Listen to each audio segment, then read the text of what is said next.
প্রিয় দর্শক, আজকে আপনাদের দেখাবো কীভাবে কনেকশনে অর্থাৎ বিল্ডিংয়ের বড় বড় বিল্ডিংয়ের কাজ কীভাবে করছে।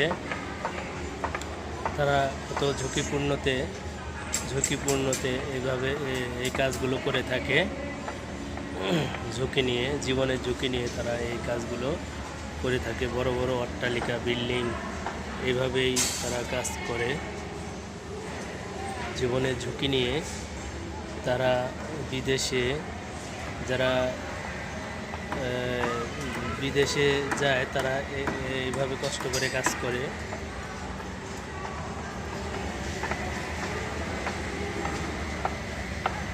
সুপ্রিয় দর্শক, দেখতে পাচ্ছেন